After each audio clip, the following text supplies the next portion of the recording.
높은 안성교회 주일 예배 오신 여러분들을 예수님의 이름으로 환영합니다. 오늘도 우리가 주님 앞에 찬양하고 예배하며 주 앞에 나아갈 때 하나님께서 우리에게 하나님의 임재로 함께 하여 주시고, 또 하늘의 보좌 앞에서 주님 임재 앞에서 주님의 지성소에서 예배하게 하실 줄로 믿습니다. 우리를 부르신 그 주님 앞에 하나님의 임재의 찬양을 부르기를 원합니다. 우리 다 함께 일어나셔서 임재 찬양하심으로 예배를 시작하도록 하겠습니다.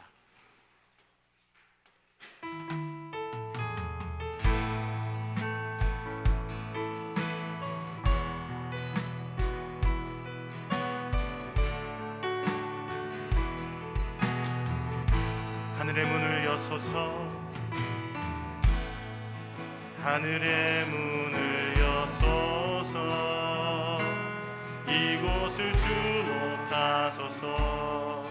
주를 향한 노래가 꺼지지 않으니 하늘을 열고 보소서. 이곳에 임재하소서. 주님을 기다립니다. 기도의 향기가 하늘에 닿으니 주여 임재하여 주소서. 이곳에 오셔서 이곳에 앉으소서. 이곳에서 드리는 예배를 받으소서. 주님의 이름만이, 오직 주의 이름만. 이곳에 오셔서, 이곳에 오셔서, 이곳에 앉으소서. 이곳에서 드리는 예배를 받으소서. 주님의 이름만이, 오직 주. 우리 한 번 더 고백합니다. 이곳에 오셔서, 이곳에 오셔서, 이곳에 앉으소서. 이곳에서 드리는 예배를 받으소서. 주님의 이름만이, 오직 주의 이름만 이곳에 있습니다. 우리가 주님의 임재 안에서 우리의 신앙의 고백을 사도신경으로 드리겠습니다.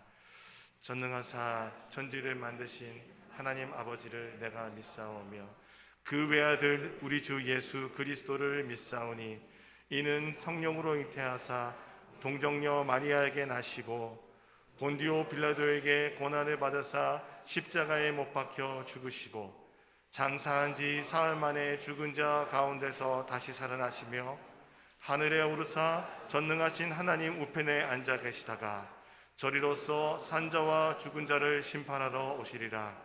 성령을 믿사오며 거룩한 공예와 성도가 서로 교통하는 것과 죄를 사하여 주시는 것과 몸이 다시 사는 것과 영원히 사는 것을 믿사옵나이다. 아멘. 이제 우리가 주님을 전심으로 찬양하겠습니다.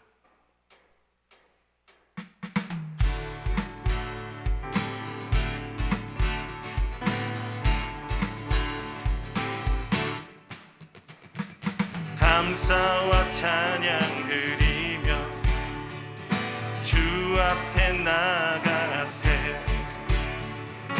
크고 광대하신 주 이름 그의 성소에서 주를 찬양해. 나팔 소리로 찬양하며 비파와 수금으로 호흡이 있는 모든 자마다 온 마음 다해 주를 높이세. 주의 선하신 인자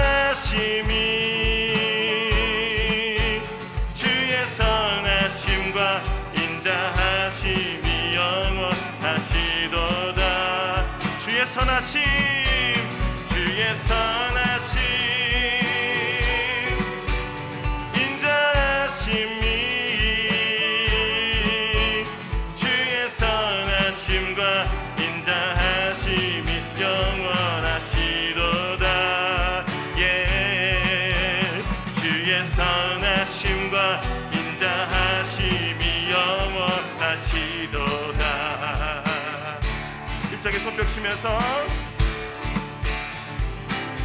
한 번 더 감사와 찬양 드리며 주 앞에 나가세 주 앞에 나가세 크고 방대하신 주 이름 그의 성소에서 주를 찬양해 나팔소리로 찬양하며 비파와 수금으로 복음이 있는 모든 자마다 온 마음 다해 주를 높이세 주의 선하심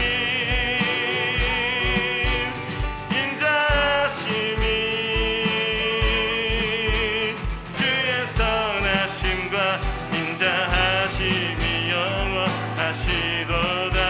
주의 선하심 주의 선하심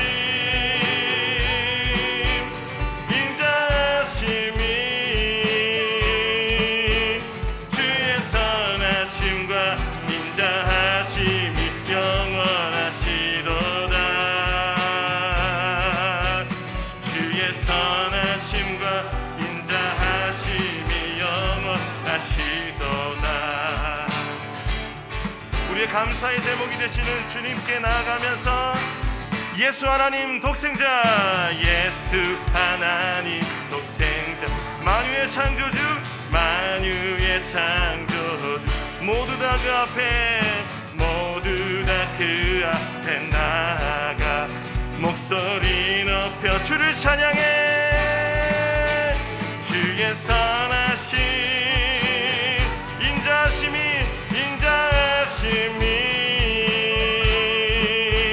주의 선하심과 인자하심이 영원하시도다. 주의 선하심 주의 선하심 인자하심이 주의 선하심과 인자하심이 영원하시도다. 한 번 더 고백합니다. 주의 선하심 주의 선하심 인자하심이 주의 선하심과 인자하심이 영원하시도다. 주의 선하심 주의 선하심 인자하심이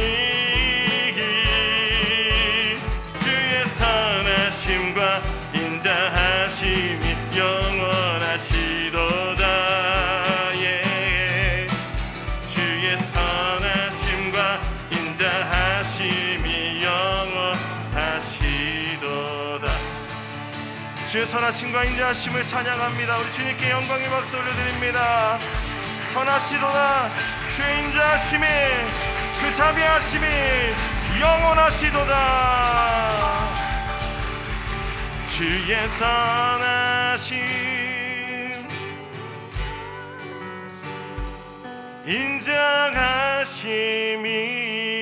인자하심이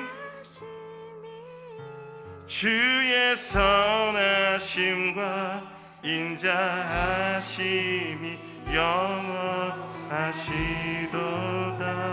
주의 선하심 주의 선하심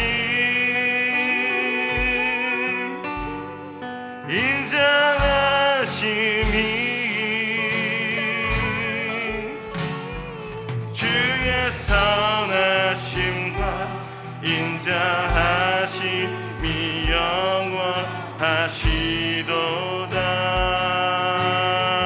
영원하시도다. 주의 선하심과 인자하심이 영원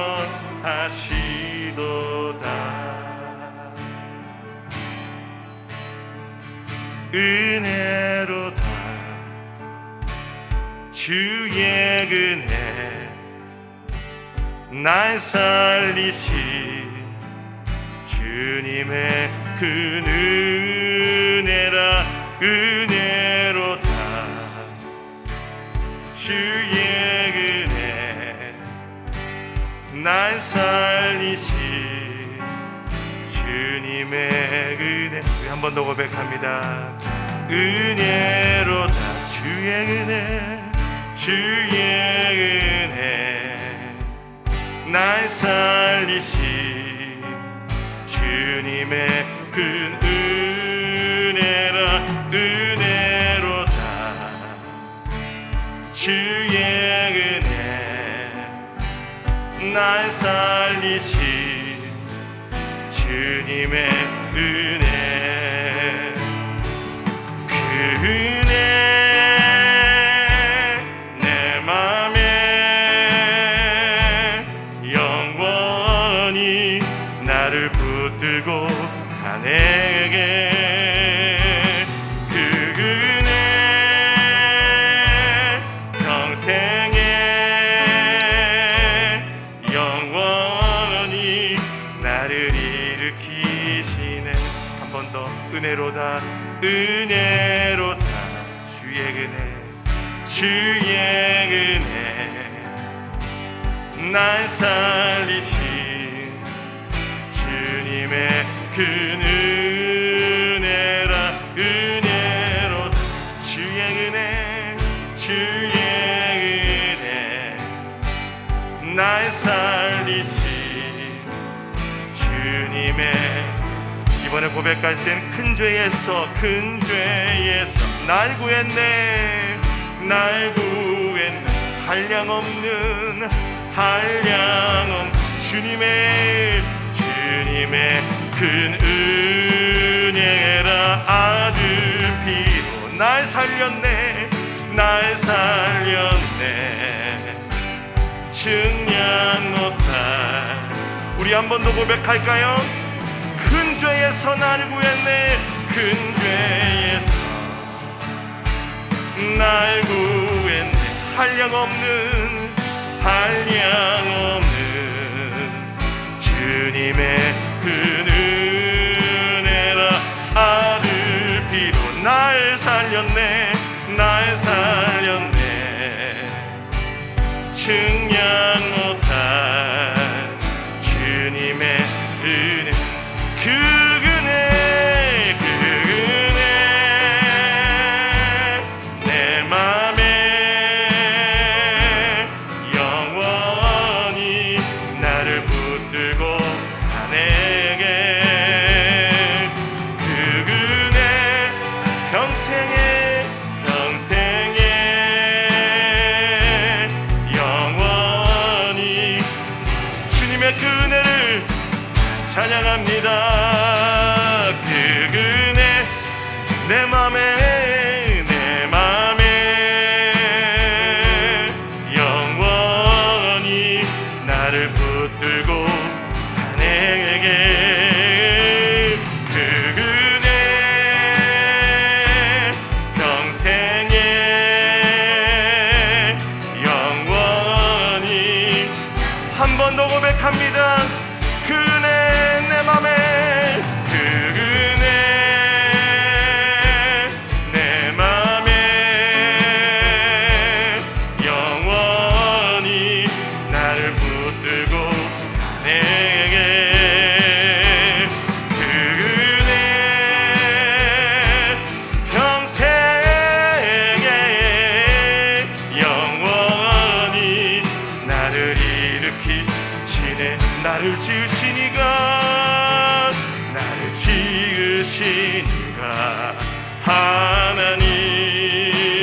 하나님. 나를 부르시니가 하나님. 나를 보내시니도 하나님. 나의 나은 것은 다 하나님 은혜라. 나의 달려갈 길 다 다가도록 나의 마지막 고백 다가도록 나로 그 십자가 꿈깨 하시니 나의 나 된 것은 다 하나님 은혜라. 한량없는 은혜 한량없는 은혜 갚을 길 없는 은혜. 아멘 아멘. 내 삶을 애워싸는 하나님의 은혜.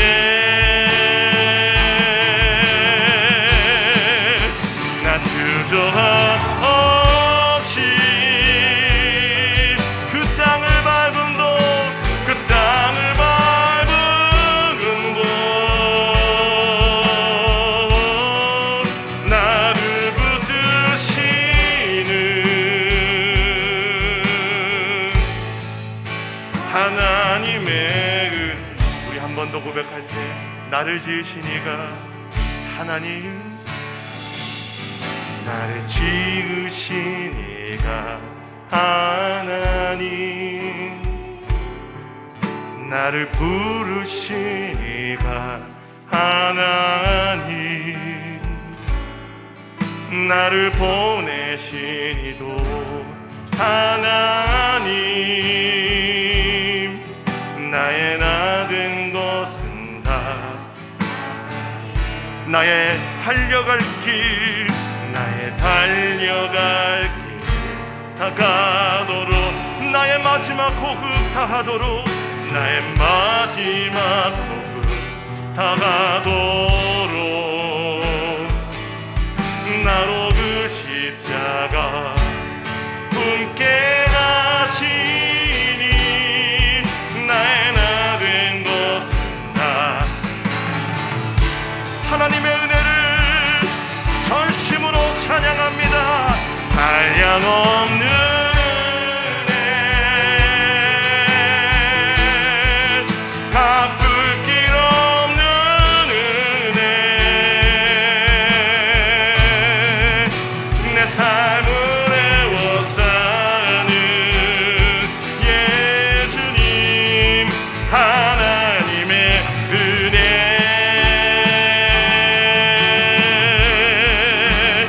주저함 없이 그 땅을 밟은 곳 나를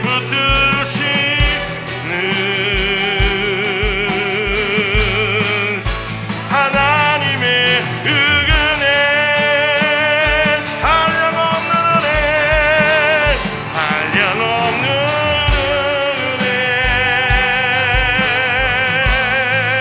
갚을 길 없는 은혜 내 삶을 애워싸는 하나님의 은혜.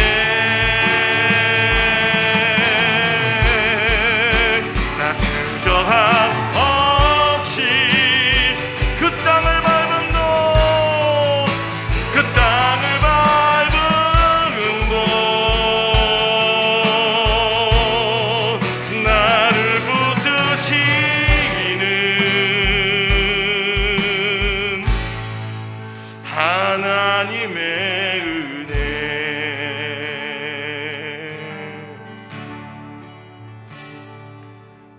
나를 지으신 이가 하나님 나를 부르신 이가 하나님 나를 보내신 이도 하나님 나의 나 된 것은 다 하나님 은혜라. 주님의 은혜 가운데서 이병호 목사님 나오셔서 예배를 위해 기도해 주시겠습니다.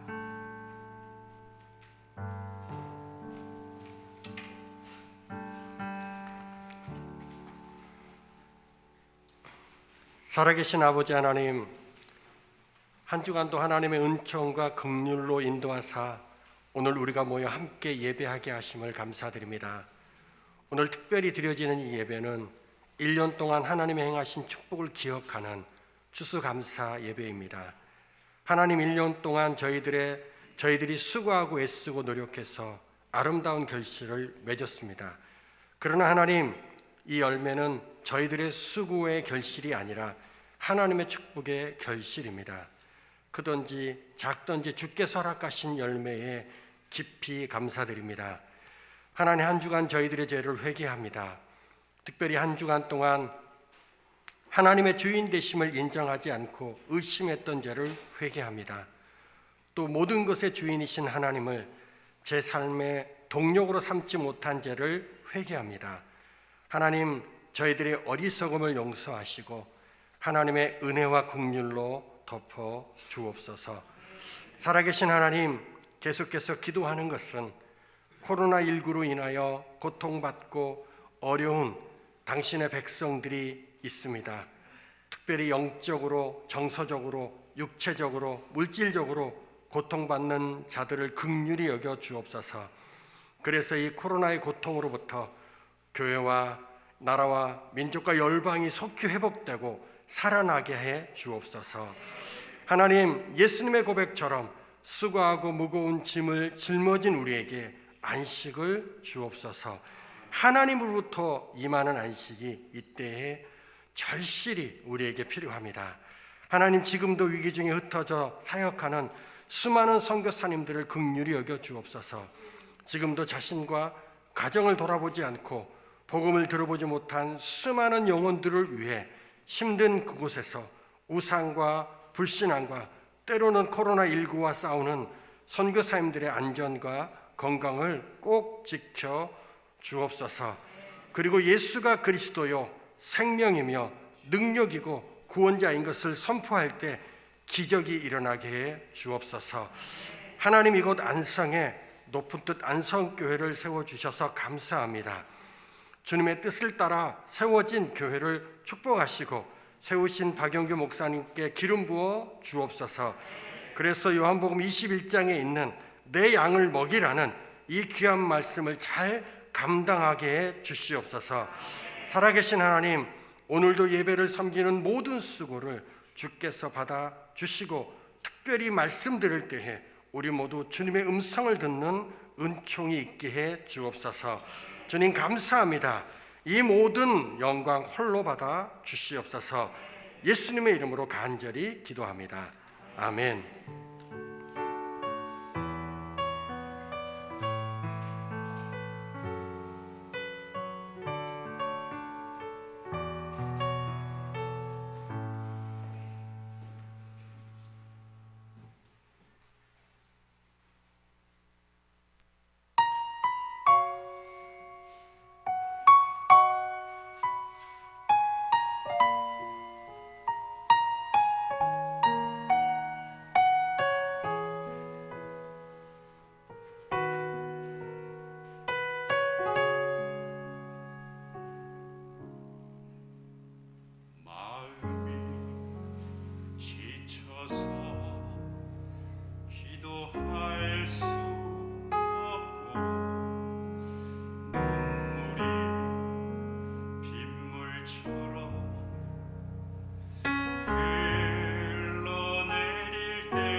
은혜의 찬양 불러주셔서 너무 감사합니다.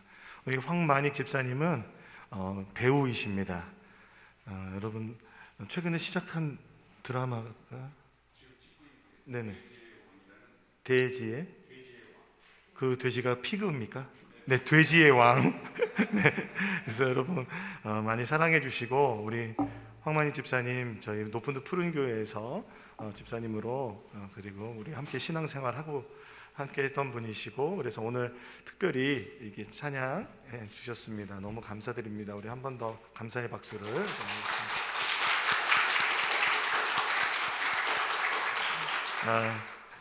다음에 모실 때는 뮤지컬을 한번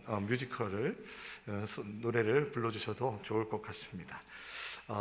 광고하겠습니다. 교회 소식 전해드리겠습니다. 오늘은 추수감사 주일입니다. 오늘 주님께서 우리에게 부어주셨던 은혜를 기억하는 예배가 되었으면 좋겠습니다. 하나님을 찬송드립니다. 그런 의미에서 우리 옆에 있는 분에게 좀 눈으로 좀 인사하시면서 사랑합니다, 축복합니다. 좀 눈으로 네, 하나님 은혜 감사합니다. 또 오늘 찬양 들었던 것처럼 누군가 주님이 형제님 자매님 위해서 기도합니다. 그 마음으로 한 번 더 주님이 당신을 위해서 기도합니다. 기도해 주시고 계십니다. 네. 새가족 등록 안내해 드리겠습니다. 새가족 등록 카드가 마련되어 있습니다. 그래서 함께 신앙생활 하기 원하시는 분들은 작성하셔서 제출해 주시면 감사하겠습니다. 저희 주일 예배가 오전 11시 예배만 드리고 있습니다. 현재 저희가 할 수 있는 예배가 이제 주중 예배나 새벽 기도를 지금은 하지 않고 있고 저희가 조금 더 교인들의 모이는 그 개척의 상황과 여러 가지를 보고 이제 다른 예배와 기도회들을 준비하려고 합니다.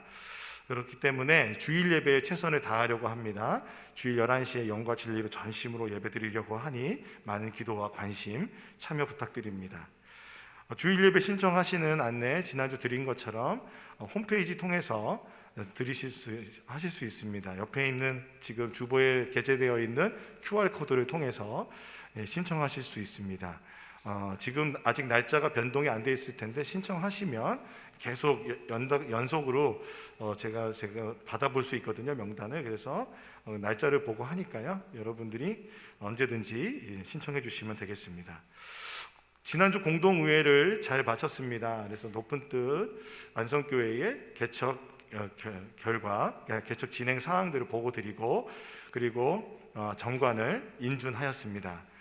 인전하여서 지금 높은 뜻 안성교회 홈페이지에 게재를 하였으니 여러분들도 보시고 높은 뜻 안성교회가 높은 뜻 정신을 잘 실천하는 교회가 될 수 있도록 기도와 관심 부탁드립니다. 절기헌금을 안내해 드립니다. 절기헌금은 오늘 여러분 절기헌금 봉투를 저희는 지금 따로 하지 않았습니다. 그래서 여러분 헌금 봉투에 절기헌금을 체크하시고 그리고 거기 체크하신 대로 저희가 절기헌금으로 교회에서 우리를 위해서 쓰지 않고 이번 절기헌금은 선교와 구제를 위해서 사용하도록 하려고 합니다. 저희가 아직 개척이고 교회가 아직 작지만 아직 미약하지만 그렇게 원칙들을 지켜나가 보려고 합니다. 홈페이지 그리고 SNS 안내입니다. 안내해 드린 대로 홈페이지와 페이스북과 인스타그램과 유튜브 통해서 높은 뜻 안성교회 소식과 또 예배 상황들을 함께 보실 수 있습니다. 그래서 많이 팔로우와 좋아요 눌러주시면 저희가 여러분들과 함께 또 온라인 공간에서도 신앙생활 할 수 있을 것 같습니다. 그리고 제가 백신을 2차 맞은 지가 지금 한 10일 정도 지났습니다. 그래서 다음 주부터는 제가 오늘부터는 제가 설교할 때 마스크를 벗고 설교를 하겠습니다. 그리고 다음 주부터는 제가 예배 인도할 때도 마스크를 벗고 하겠습니다. 네. 여기까지 교회 안내 말씀, 교회 광고 말씀 드렸고요. 오늘 우리에게 주시는 하나님의 말씀 우리가 함께 교독하도록 하겠습니다. 누가복음 17장 11절에서 19절까지의 말씀입니다. 이 하나님의 말씀을 저와 여러분이 한 절씩 교독하도록 하겠습니다. 제가 먼저 읽겠습니다. 예수께서 예루살렘으로 가실 때에 사마리아와 갈릴리 사이로 지나가시다가 한 마을에 들어가시니 나병 환자 10명이 예수를 만나 멀리 서서 소리를 높여 이르되 예수 선생님이여 우리를 불쌍히 여기소서 하거늘 보시고 이르시되 가서 제사장들에게 너희 몸을 보이라 하셨더니 그들이 가다가 깨끗함을 받으니 그 중에 한 사람이 자기가 나은 것을 보고 큰 소리로 하나님께 영광을 돌리며 돌아와 예수의 발 아래에 엎드려 감사하니 그는 사마리아 사람이라. 예수께서 대답하여 이르시되 10사람이 다 깨끗함을 받지 아니하였느냐? 그 9은 어디 있느냐? 이방인 외에는 하나님께 영광을 돌리러 온 자가 없느냐 하시고 함께 읽겠습니다. 그에게 이르시되 일어나 가라 내 믿음이 너를 구원하였느니라 하시더라. 아멘. 보은이라는 제목으로 주일 설교를 시작하도록 하겠습니다. 설교에 앞서 또 몇 가지 말씀을 드리면 여러분 가실 때 김밥이 마련되어 있습니다. 근데 오늘 오시는 숫자를 제가 예상을 이 정도의 인원을 예상을 못해서 또 혹시 조금 모자라실 수 있으니 가족들은 지혜롭게 가져가 주시고 그리고 누군가 배고플 수 있다는 것을 기억하셔서 하시고 그럼 멀리서 오신 분들은 저희가 테이블을 좀 깔아놨어요. 그래서 방역 지침 이렇게 거리를 두었으니 여러분 식사하시고 가셔도 되고요. 뒤에 그 커피랑 그 차를 마련해 놨습니다. 그래서 지금은 믹스 커피만 있는데 같이 커피도 드시고 가셔도 되고 그렇습니다. 그래서 멀리서 오신 분들 그렇게 좀 몸을 좀 따뜻하게 하시고 가시면 좋을 것 같습니다. 설교 시작하겠습니다. 소리가 달라지네요. 마스크 벗으니까. 제가 이렇게 생긴 사람입니다. 마스크를 쓰고 있다 보니까 어떤 사람인지 생긴 모습을 참 가늠하기가 어렵잖아요. 그래서 쓴 모습이 납니까? 아니면 벗은 모습이 납니까? 마음속으로만 대답하시고요. 이병호 목사님께서 크게 또 대답을. 오늘 우리 교회는 추수감사 주일로 예배를 드리고 있습니다. 오늘 이제 갑작스럽게 추워진 날씨로 준비하시고 오시는 길이 많이 춥고 힘드셨을 텐데 이렇게 와주셔서 감사합니다. 그리고 사랑하고 고맙습니다. 그렇습니다. 추수감사 주일은 1620년 9월 16일경에 102명의 청교도들이 종교의 박해를 피해 메이플라워 호를 타고 미국 대륙을 향해서 영국을 떠나갑니다. 그래서 12월에 북아메리카의 동부 지금의 플리머스라는 항에 도착했습니다. 도착하자마자 겨울이었습니다. 얼마나 당황스러웠을까요? 그해 겨울에 그들 중에 반 이상이 추위와 병으로 목숨을 잃었습니다. 그리고 살아남은 사람들이 이제 그 원주민인 인디언들의 도움으로 농사법을 익혀서 정착하였는데요. 그 다음해인 가을에 곡식을 추수한 것에 대해서 감사의 축제를 인디언들과 3일 동안 열었다고 합니다. 그것이 이제 추수감사절의 유래이고요. 이때 누군가 칠면조를 사냥해 와서 칠면조를 먹었다고 합니다. 그래서 지금도 칠면조 고기를 먹는 것이 그들의 풍습이 되었습니다. 이러한 유래로 지금 미국에서는 11월 넷째 주 목요일을 추수감사절로 지키고 그래서 전후의 주일을 추수감사주일로 지킨다고 합니다. 한국에서는 1904년에 처음으로 추수감사절이 지켜졌고 1914년에는 11월 셋째 주일로 정해서 지금까지 지켜오고 있습니다. 그런데 그렇다면 왜 우리 교회는 10월 셋째 주에 드리느냐 하면 한국의 전통 명절인 추석의 시기가 11월과 좀 많이 멉니다. 또한 요즘에는 추수의 시기가 예전보다 많이 앞당겨져서 9월 말이나 10월에 추수가 거의 되고 있습니다. 그래서 요즘에는 저희 교회 같이 10월 셋째 주에 추수감사주의를 지키는 교회들도 많아지고 있습니다. 구약 시대의 이스라엘의 그 추수감사절에 추수감사절에 비교할 만한 절기가 무엇이냐면 맥추절과 수장절입니다. 그러니까 맥추절은요, 첫 열매를 거두고 감사하는 것이고, 수장절은 밭에서 거두어들인 모든 열매를 다 거두고 나서 저장하고 하나님께 감사하는 그러한 것입니다. 출애굽기 23장 16절에 이렇게 되어 있습니다. 맥추절을 지키라. 이는 내가 수고하여 밭에 뿌린 것의 첫 열매를 거둠이니라. 수장절을 지키라. 이는 내가 수고하여 이룬 곳을 연말에 밭에서부터 거두어 저장함이니라. 이 말씀에 근거하면은 저희가 현재의 상황에 맞게 추수가 다 마치고 우리가 저장하고 나서 이 10월 셋째 주 정도의 추수감사절 드리는 것은 괜찮은 것으로 생각됩니다. 그렇게 생각하여서 높부뜻 안성교회는 앞으로도 추수감사주의를 10월 셋째 주에 드리려고 생각하고 있습니다. 최근에 아주 재미난 기사가 난 적이 있습니다. 그 기사는 기사는 한번 사진 한번 띄워봐 주시겠어요? 혹시 이 기사를 보신 적이 있으신지? 예, 현장에는 사진이 안 띄워지고 있는데요. 혹시 은혜 갚은 개 백구라는 기사를 보신 적이 있으십니까?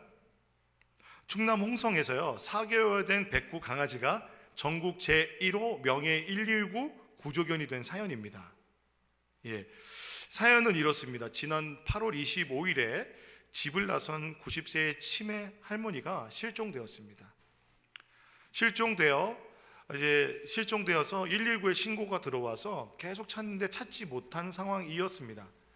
그런데 이 실종된 할머니가 40시간 동안 비 내리는 가운데 어느 논두렁에 쓰러져 계셨습니다. 그런데 함께 따라 나선 반려견인 백구가, 4개월 된 백구가 할머니 옆에서 체온을 나눈 덕분에 119 구조대원이 열화상 카메라를 이렇게 비추는데 거기 사람이 있는 거예요. 그래서 그 카메라에 찍혀서 기적적으로 구조되는 사건이었습니다. 우리가 구전되어 오는 옛날 이야기에 은혜 갚은 백구라는 이야기를 여러분 들어보셨을 것입니다. 많이 들어봤는데 이런 일이 실제로 지금 2021년 현재 일어났다고 하니까 너무 놀라웠습니다. 너무 놀라운 이 사건은 미국 CNN에 보도될 만큼 유명한 사건이 되었습니다. 그래서 이 사건을 제가 성어로 만들어 보았습니다. 보은 백구.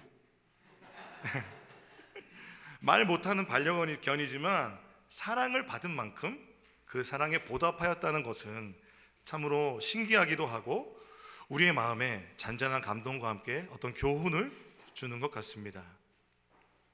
누가복음 17장에 나타난 한센병에 걸린 10명의 사람들 중에 단 한 명만이 예수님께 돌아와 감사하고 영광 돌리고 찬송 드린 오늘 이 본문의 사건에 대해서 여러분은 어떤 생각이 드십니까? 이들 중에 나는 9명에 속할까? 아니면 그 한 명에 속할까? 저는 소원하기는 우리 모두 예수님께 돌아와 감사와 영광을 돌리던 사마리아인과 같기를 소원합니다. 아멘. 예수님은 오늘 갈릴리와 사마리아 사이의 길을 통하여 예루살렘을 향하여 가시던 길이었습니다. 이 길을 지도에서 보면 구약 성경에서 많이 나오는 갈릴리와 사마리아 지역 그 사이에 있는 이스라엘이라는 평야 지역임을 우리가 알 수 있습니다. 예수님께서 이 평야 지역을 통해서 예루살렘을 향하여 가시는 길에 한 마을을 들어서기 시작하십니다. 그런데 들어서고 있는데 그 마을 입구에 한센병에 걸린 사람 10명이 소리를 지르며 예수님께 간청합니다. 누가복음 17장 12절 13절에 한 마을에 들어가시니 나병 환자 10명이 예수를 만나 멀리 서서 소리를 높여 이르되 예수 선생님이여 우리를 불쌍히 여기소서 하거늘 그들이 간절히 낫기를 원했습니다. 한센병 즉 나병에 걸린 사람들은 그때 당시 마을 외곽에 다른 사람들과 격리된 곳에 그들만 모여서 따로 거주할 수밖에 없었습니다. 그러니 그들의 생계는 지나가는 사람들에게 겨우 동냥하거나 구걸하여 생계를 유지할 수밖에 없었던 사람들입니다. 그런데 어느 날 예수님이 지나가시는 거예요. 누군가 저 사람이 예수님이라고 말한 것 같아요. 예수님의 명성에 대해서 그들이 듣고 있었습니다. 그들이 예수님이 치유해 주시는 분임을 알았습니다. 그래서 그 예수님이 눈앞에 나타나니까 그들이 가까이 할 수는 없잖아요. 그들이 부정하다 일컫기 때문에 가까이 할 수 없으니 멀리서 예수님께 그들의 마음을 전달하는 방법이 무엇입니까? 크게 소리를 지르는 겁니다. 예수 선생님이요, 우리를 불쌍히 여기소서. 본문에는 한 번만 나왔지만 들을 때까지 외치지 않았겠습니까? 예수 선생님이요, 우리를 불쌍히 여기소서. 예수님의 치유의 은혜를 간청하였습니다. 예수님께서 그들을 드디어 보시고 이렇게 말씀하시죠. 17장 14절에 이르시되 가서 제사장들에게 너희 몸을 보이라 말씀하십니다. 그러더니 그들이 가다가 깨끗함을 받았다라고 말합니다. 너희 몸을 제사장에게 보이라. 그러니까 부정한 사람이 이제 정하여지면, 한센병이 나오면 누구에게 인정을 받아야 되냐면 지역에 있는 제사장들에게 이 사람은 정결하다 인정을 받아야 합니다. 몸을 보여야 합니다. 그래서 그 말씀을 따라서 순종하여 그들이 걸어가는 도중에 깨끗함을 입었습니다. 예수님이 그냥 너희가 깨끗해지었지어다라고 그 자리에서 고쳐주실 수 있었지만 예수님께서는 가서 제사장에게 너의 몸을 보이라 말씀하셨습니다. 그래서 그들이 어떤 행동을 해야 됩니까? 그 예수님의 말씀에 순종하여 걸어가야 했습니다.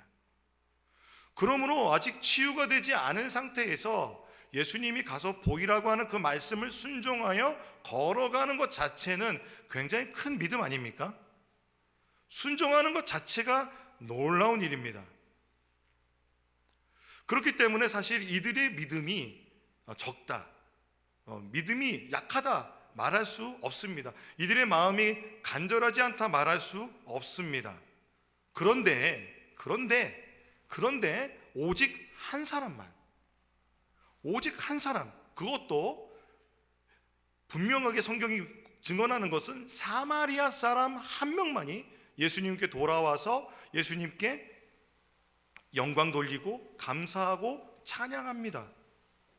이 사마리아 사람이 있었다라는 증언을 볼 때, 그렇다면 그들의 한센병 걸린 10명의 구성이 사마리아 사람 외에 다른 족속의 사람도 있었다 볼 수 있습니다. 그렇다면 그들 중에 유대인이 있었을까요? 없었을까요? 유대인이 있었겠죠. 유대인 어떻습니까? 유대인들은 그때 당시에, 그러니까 그 지역에서 유대인으로서 어떤 그때 당시에 그 지역 사회에서 인정을 받고 살아가다가 한센병에 걸려서 이제 격리되어 살아가는 사람이었겠죠. 그래서 그들이 병에서 나은 즉시 그들은 왜 예수님께 돌아오지 않았을까 생각해 보았어요. 첫 번째는 너무 기쁘고 너무 놀란 나머지 예수님께 가는 것을 까먹은 겁니다. 잊어버린 겁니다. 또 하나 추측되는 것은 오랫동안 이 병을 앓다 보니까, 격리된 상황을 하다 보니까 그들에게 보고 싶은 사람이 있는 거예요. 너무 보고 싶은 가족, 나의 사랑하는 아내, 나의 사랑하는 딸, 또는 나의 부모님, 어머님, 아버지를 보고 싶은 거죠. 그래서 돌아오지 않았을까, 예수님을 잊어버리지 않았을까 생각해 보았습니다. 또 하나는 이런 가능성이 있겠죠. 유대인이기 때문에 그들의 그 마음속에는 어떤 마음이 있냐면, 그 유대인 사회에서 적응하고 다시 살아야 되잖아요. 그런데 지금 예수님께 치유받았다는 말을 하면 유대인 사회에서 자기네들이 다시 한번 거절감을 느낄 것을 두려워하지 않았을까요? 그래서 그들이 예수님께 가서 감사하는 것을 꺼리지 않았을까 생각해 보았습니다.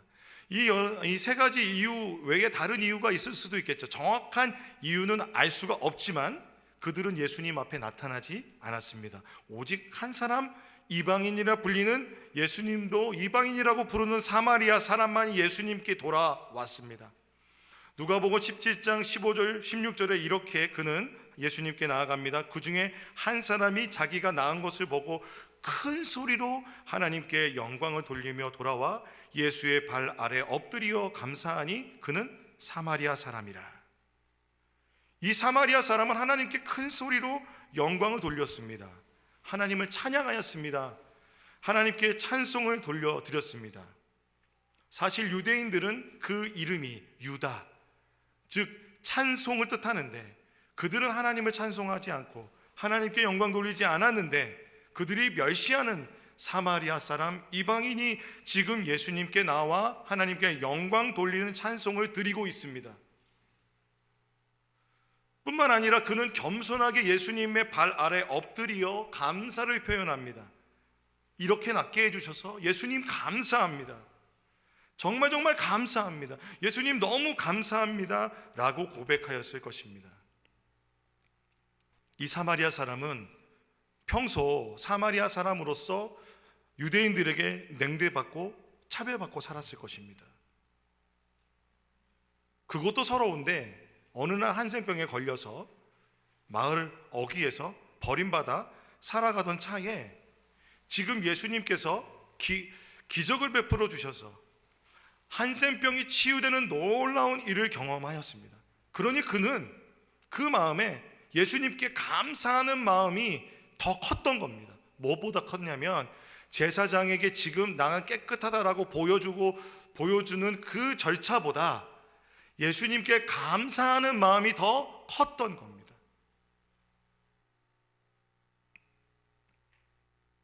그것이 먼저라고 생각했던 것입니다. 그러므로 예수님께서 이렇게 말씀하십니다. 10사람이 다 깨끗함을 받지 아니하였느냐? 그 9은 어디 있느냐? 이 이방인 외에는 하나님께 영광을 돌리러 온 자가 없느냐? 하시고 그에게 이르시되 일어나 가라, 내 믿음이 너를 구원하였다 라고 말씀하십니다. 누가복음의 저자인 누가는 이 이야기를 통해서 무엇을 강조하고 싶은 걸까요?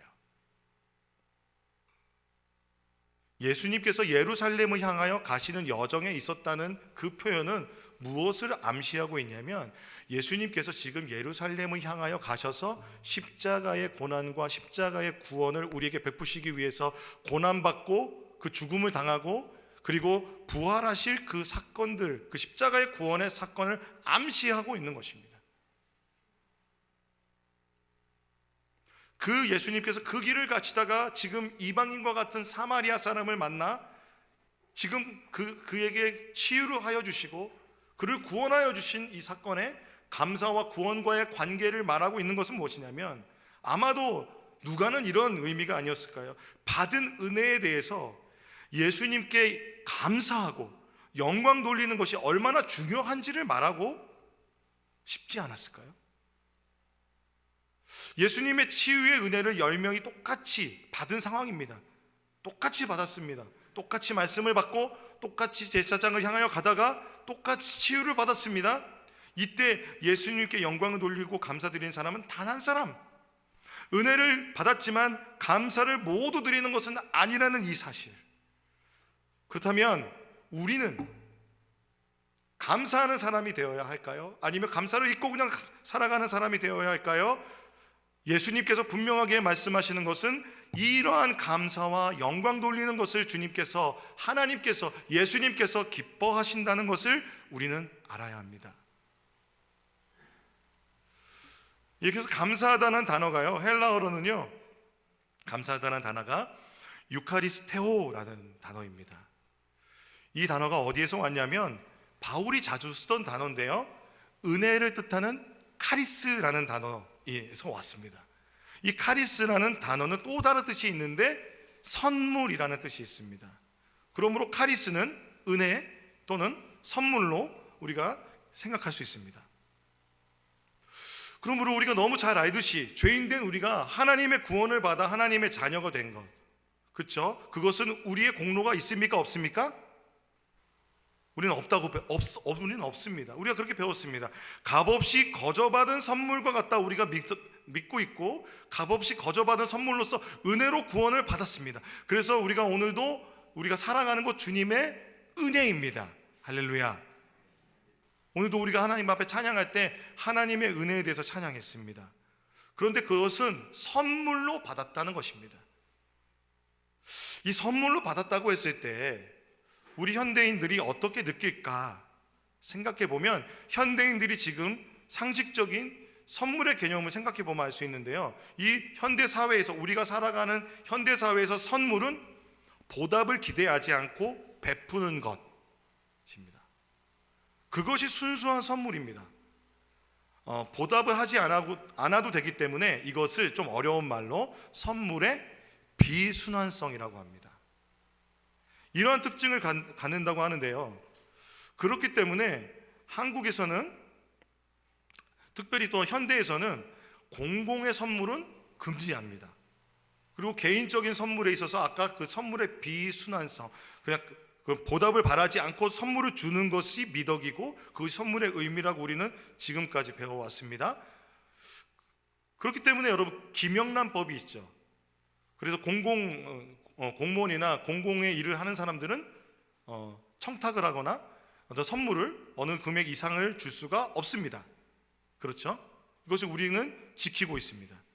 높은 뜻 교회에서도 교육자가 교인들에게 선물 받거나 현금을 받는 것을 금지합니다. 거의 받지 않고, 높은 뜻 푸른 교회에서 제가 부목사 사역을 할 때도 저에게 만약에 무엇이든 이렇게 현금을 주시거나 헌금을 주시면 다시 교회에 제가 다시 헌금을 해서 목적 헌금으로 받은 다음에 다시 받았었습니다. 그 높은 뜻 교회는 신방 갈 때 절대로 헌금 받지 않습니다. 그런 어떤 것도 받지 않습니다. 왜냐하면 우리가 이 지금 현대 사회에서 살고 있는 이 공적 영역의 선물에 대한 개념을 지키기 위해서입니다. 그런데 이 개념이 너무 강하다 보니까, 이 비순환성에 대한 개념이 강하다 보니까 하나님께 받은 은혜에 대한 개념에서도 이 비순환성을 생각하는 거예요. 그러니까 이게 받은 것을 갚지 않아도 되는 그런 의미가 깊다 보니까 이것에 대한 오해가 생기는 것입니다. 이렇게 생각하면 나머지 9명이 아무런 문제가 없잖아요. 예수님께 감사드리지 않았다고 해서 예수님께서 그냥 은혜로 주신 것이고 보답을 하지 않아도 되는 건데, 그들이 반응이 그렇다면 올바른 것일까요? 여러분, 다 마음이 불편하실 겁니다. 상식적으로 생각해봐도 그것은 절대로 올바르지가 않습니다. 우리가 이 선물의 비순환성을 생각하면 우리가 받은 은혜는 값싼 은혜가 됩니다. 값싼 은혜로 만들어버리게 되는 것입니다. 그래서 어떤 사람들은 하나님께 받은 은혜의 구원을 값싸게 만들어서 자신의 삶은 하나님과 전혀 상관없이 살고 있는 사람들이 의외로 많이 있습니다. 선물의 비순환성, 즉 보답을 기대하지 않고 베푸는 선물이라는 개념을 너무 깊이 이해하고 있는 것입니다. 그런데 바울은 이 은혜와 선물의 개념을 이야기할 때, 그러니까 이 은혜에 대해서 이야기할 때 2000년 전에 전혀 이 개념이 아니었다는 것입니다. 즉 현대에서 중요하게 여기는 대가 없는 선물의 개념이 그때는 없었습니다. 이 개념은 산업화 이후에 생긴 개념입니다. 이에 대해서 존 바클레이라는 사람은 모스라는 사람의 인류학을 통해서 선물에 대한 개념을 소개하는데요, 이걸 통해서 바울이 말한 은혜와 선물의 개념을 설명하고 있습니다. 바울이 살던 시대의 그 선물은 어떤 개념이냐면 담례가 전제되어 있는 것입니다. 그래서 이 선물은 단순히 주고받는 것을 넘어서 경제활동이 되고 정치적 활동이 되고 사회적 유대감을 형성하는 상호적인 작용이 됩니다. 그런데 이러한 개념은, 그러니까 지금에 있는 서구적인 가치관이라기보다는 우리가 살아온 동양적 가치관의 정서와 문화를 반영합니다. 그래서 우리는 이걸 잘 이해합니다. 어떤 문화가 대표적이냐면 부조 문화입니다. 부조 문화. 우리가 결혼을 하거나 장례를 치르면 축의를 하고 부의를 합니다. 우리가 결혼식 치를 때 축의금을 받으면 우리가 이렇게 부모님이 얘기하죠. 이거 다 갚아야 되는 거야. 다 이해하시죠? 이거는 뭐 설명을 안 해도 다 이해합니다. 그러니까 선물로 주어지는 물건이나 봉사는 그 선물을 준 사람과 분리될 수가 없는 거예요. 그 사람을 받은 겁니다. 그래서 그 수요자와 결속 관계가 되기 때문에 담례의 선물을 통해서만 이 결속 관계가 인정되고 이 답례를 통해서 나타나는 것입니다. 그래서 선물과 은혜가 갖는 그 의미에 있어서도 이 존 바클레이라는 사람은 바울과 선물이라는 책의 6가지의 의미를 말합니다. 오늘 설교 시간에 이 6가지의 다양한 의미를 이야기하지 않겠습니다. 그것이 목적이 아니기 때문에 그렇습니다. 그런데 그 중에 하나가 비순환성입니다. 그러니까 6가지 중에 하나의 의미일 뿐입니다. 일반적으로 그래서 선물을 받고 답례를 할 때 그때 당시는 자기가 받은 것과 비슷한 정도의 가치 내지는 그 사람을 사고 싶다, 그 사람과 또 같이 하고 싶다라는 표현할 때는 그 이상을 하라, 이것이 미덕이었습니다.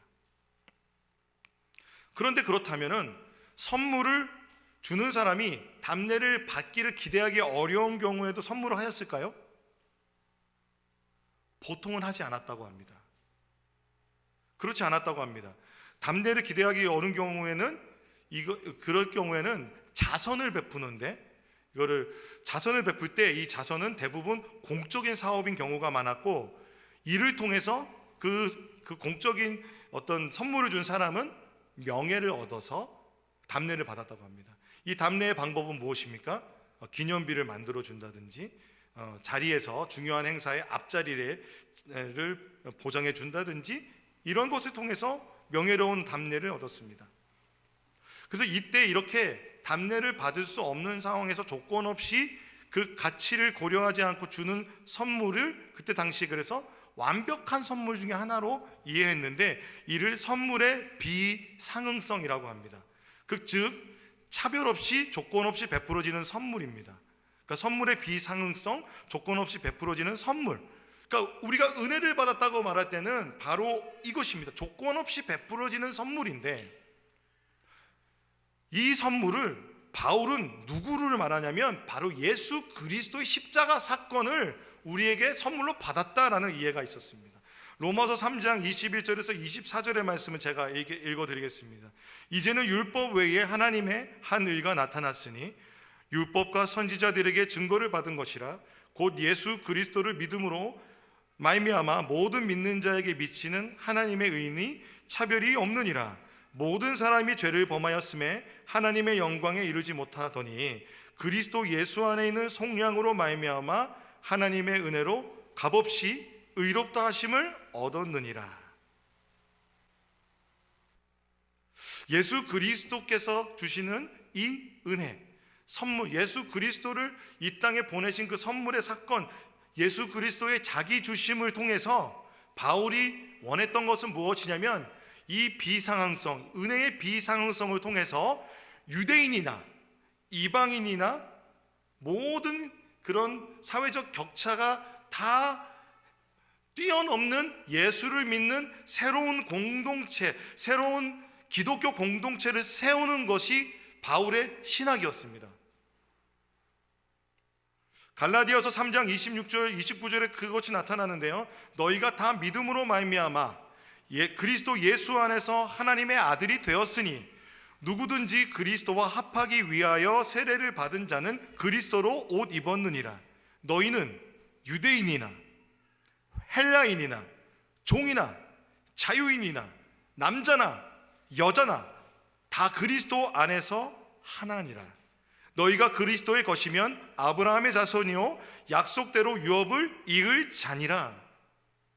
그러므로 바울이 앞서 우리가 말했던 현대의 선물의 개념으로 은혜를 사용하고 있지 않다는 것을 여러분 기억하셔야 됩니다.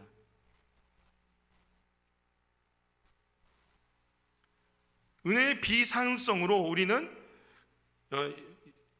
사도 바울은 그때 당시의 그 계급 사회 그리고 많은 종교들을 뛰어넘어서 예수 그리스도만으로 세워지는 새로운 공동체를 꿈꿨습니다. 그리고 그 꿈꾼 공동체는 이 비상응성이 현대의 비순환성의 은혜, 그 선물이 아니라, 갚지 않아도 되는 선물이 아니라, 바울은 그 은혜를 받은 자는 하나님께 담례해야 한다고 말했습니다. 그는 그러한 신앙을 가지고 있었고, 그는 그런 신학을 가지고 있었습니다. 그리스도에게 은혜를 받은 사람은 담례로 자신의 삶을 그리스도의 장성한 분량으로 자라는 데까지 힘써야 합니다. 그래서 우리가 읽었던 로마서 3장의 그 모든 사람이 은혜로 구원을 얻는 것과 또 달리 로마서 2장 6절에서 11절에는요 이렇게 되어 있습니다. 하나님께서 각 사람에게 그 행한 대로 보응하시되 참고 선을 행하여 영광과 존귀와 썩지 아니함을 구하는 자에게는 영생으로 하시고 오직 당을 지어 진리를 따르지 않고 불의를 따르는 자에게는 진노와 분노로 하시리라. 악을 행하는 각 사람의 영에는 환난과 공고가 있으리니 먼저는 유대인에게요 그리고 헬라인에게며 선을 행하는 각 사람에게는 영광과 존귀와 평강이 있으니 먼저는 유대인에게요 그리고 헬라인에게라. 이는 하나님께서 외모로 사람을 취하지 아니함이시라. 사도 바울이 행위 구원을 말하는 것일까요? 그렇지 않습니다. 은혜로 구원을 받았다면 전혀 담례하지 않아도 되는 것이 아니라 공동체를 이루기 위해서 새로운 공동체로 들어오기 위해서 예수 그리스도를 선물로 받지만 예수 그리스도를 선물로 받은 그 사람은 하나님의 영광을 위하여 선한 행위로 하나님께 담례하는 삶을 살아야 된다는 것입니다. 왜 그러냐 하면 종말론적인 신앙이 있습니다. 로마서 2장 16절에 곧 나의 복음에 이른 바와 같이 하나님이 예수 그리스도로 말미암아 사람들의 은밀한 것을 심판하시는 그날이 있다는 것입니다. 우리가 지금 이때 은혜의 시대를 살아가고 있지만 우리가 주님 앞에 나아가서 우리의 삶에 대하여 계산받고 심판받는 날이 있다는 것입니다. 그래서 종교개혁자 칼빈은 그리스도의 측량할 수 없는 선물에 대한 보답을 무엇이라고 생각했냐면 순종하는 삶과 거룩한 삶, 이 빚을 우리가 하나님께 지고 있다는 것입니다. 선한 행위가 은혜의 조건은 전혀 아니지만 성도가 거룩한 삶을 살아가는 것, 이것은 필수적인 것이고 그 중에서 이웃을 사랑하는 것은 하나님의 은혜를 갚는 방법이라 말하였습니다. 루터도 그렇습니다. 선물이란 그리스도의 삶, 죽음, 부활 속에서 분명하게 그리고 단 한 번 표현된 하나님의 선물이며 자유롭게 주어지는 기독교 봉사를 통해 다른 사람들에게 전해지는 선물이라 말하였습니다. 그러므로 그에게는요 이웃사랑은 하나님에 대한 담례인 거예요. 우리가 받은 사랑에 대해서 그리고 또 우리가 은혜를 나누어 줄 수 있는 것입니다. 그러므로 바울이 이야기한 은혜의 개념, 그러니까 하나님이 우리에게 주신 선물, 은혜로서 구원의 개념은 비상응성을 가지고 있지만 비순환성을 가지고 있지 않습니다. 결국 우리가 받은 구원의 선물은 예수 그리스도의 십자가에 통해서 은혜로 받으나 그 은혜는 그리스도인다운 삶으로 보응해야 하는 것입니다. 즉 은혜로 구원받아 삶으로 보응해야 합니다. 은혜로 구원받아 삶으로 보응해야 합니다. 제가 말하는 그 구원은 영혼의 구원만을 말하는 것이 아닙니다. 여러분, 우리가 먹고 마시는 것, 우리의 삶을 살아가는 것, 이 코로나19의 상황 가운데 우리가 지금 숨을 쉬고 살아가는 이 모든 순간이 주님의 은혜입니다. 당연한 줄 알지만 주님의 은혜입니다. 높은 뜻 안성교회를 통해서 우리가 이렇게 예배드릴 수 있는 것 주님의 은혜입니다. 저는 이런 생각이 들었어요. 많은 분들의 봉사와 기도와 헌신과 물질을 통하여 우리 교회가 시작이 되었습니다. 우리는 보은해야 합니다. 우리는 이 보은을 위해서 애써야 합니다. 우리가 지내온 것 하나님의 은혜입니다. 돌아보니 당연하게 얻어진 것 하나도 없었던 것입니다.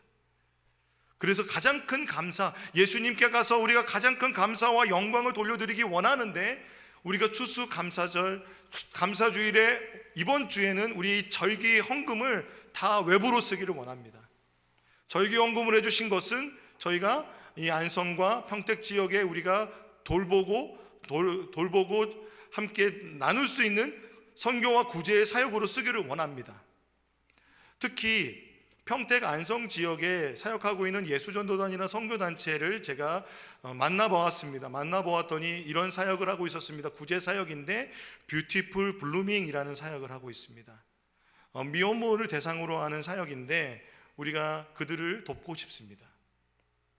또 그 외에 또 우리가 선교지도 들어오는 헌금의 금액에 따라서 저희가 지혜롭게 이 은혜에, 우리가 받은 은혜에 보은하는 추수감사주일이 되려고 합니다. 사랑하는 성도 여러분, 우리의 삶에 당연한 것 하나도 없습니다.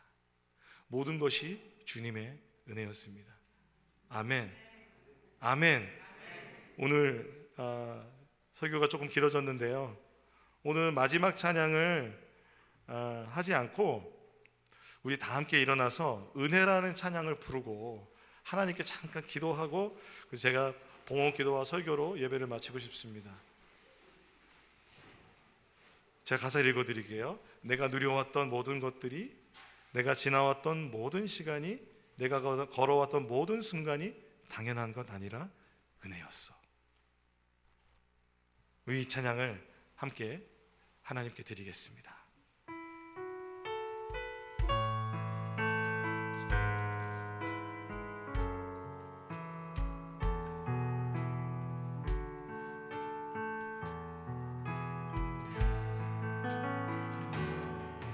내가 누려왔던 모든 것들이, 내가 지나왔던 모든 시간이, 내가 걸어왔던 모든 순간이 당연한 것 아니라 은혜였어. 아침 해가 뜨고 저녁에 노을, 봄의 꽃향기와 가을의 열매, 변하는 계절의 모든 순간이 당연한 것 아니라 은혜였어. 모든 것이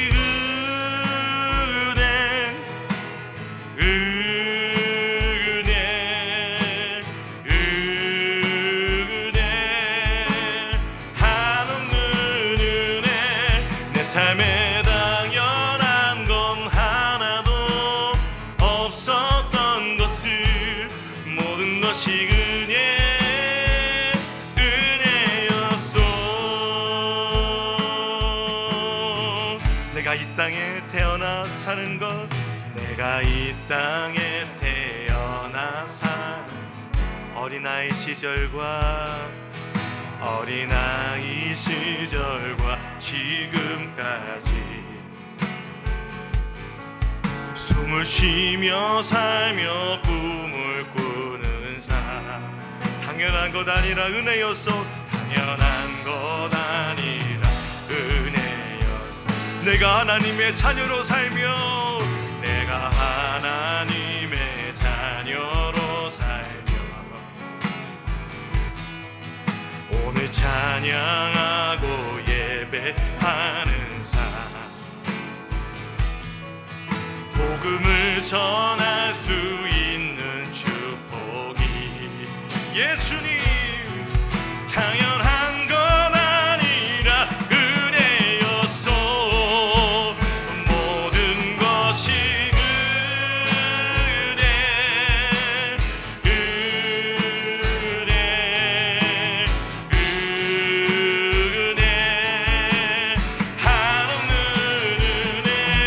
삶에 당연한 건 하나도 없었던 것을, 모든 것이 은혜. 우리 주님께 두 손을 들며 찬양합니다. 모든 것이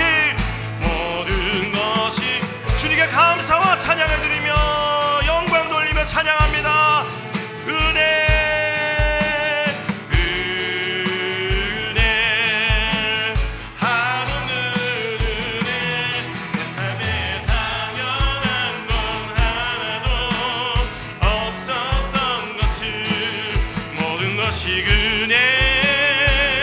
한 번 더 모든 것이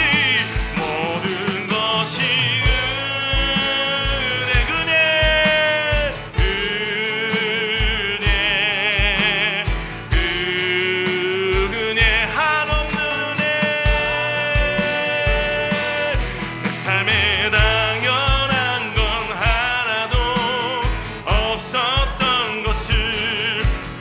것이 은혜.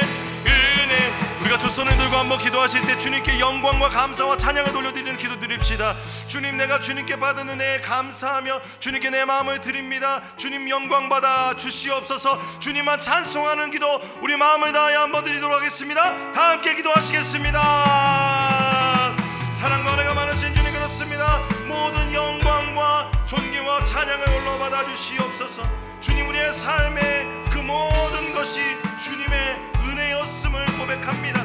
주님께 감사와 찬양을 돌려드립니다. 주님 영광을 받아 주시옵소서. 모든 것이 주님의 은혜입니다. 하나님, 우리의 코로나19 상황 가운데서 정말 많이 힘들게 이 시간들을 보내고 왔습니다. 그러나 돌아보니 모든 것이 주님의 은혜입니다. 하나님께서 우리를 돌보시고 먹이시고 입히셨고 우리를 인도하여 주셨습니다. 하나님, 오늘도 지금도 올해도 이 땅에 수많은 먹을 것과 마실 것과 입을 것들과 하나님 우리의 살아가는 모든 순간들을 허락하여 주셔서 감사합니다. 창조주 하나님, 모든 영광과 찬양을 받아 주시옵소서. 우리에게 예수 그리스도를 보내주신 예수 그리스도로 인하여 감사드리나이다. 주님 영광과 찬양을 받아 주시옵소서. 주님, 사마리아 그 사람, 하나님 그 이방인 그 한 사람이 우리가 되기를 원합니다. 예수님의 무릎 앞에, 하나님 앞에 나아가 무릎을 꿇고 주님께 감사와 영광을 돌려드리는 우리가 되기를 원합니다. 감사를 드리오니 받아 주시옵소서. 하나님, 그 은혜가 감사하여 우리의 삶에 정말 넉넉하지 못하지만 주님께 봉헌하였습니다. 하나님, 우리의 삶을 돌보아 주시옵소서. 우리의 삶이 주님께 속하여 있음을 믿음으로 고백한 봉헌이오니 주님, 우리에게 공급하여 주시고 일용할 양식을 주시며 날마다 주님께서 주시는 은혜로 채워 주시옵소서. 특별히 이 헌금이 하나님의 나라를 위하여 하나님의 은혜를 보응하는 데 사용되게 하여 주시옵소서. 이제는 우리 주 예수 그리스도의 은혜와 하나님 아버지의 무한하신 사랑하심과 성령님의 감화감동 교통하심이 하나님의 은혜에 감사하여서 주님께 보응하는 삶을 살기로 결정하는 여기 계신 모든 성도님들과 높은 뜻 안송교회와 높은 듯 푸른 교회 위에 이제로부터 영원토록 함께 계시기를 간절히 축원하옵나이다. 아멘.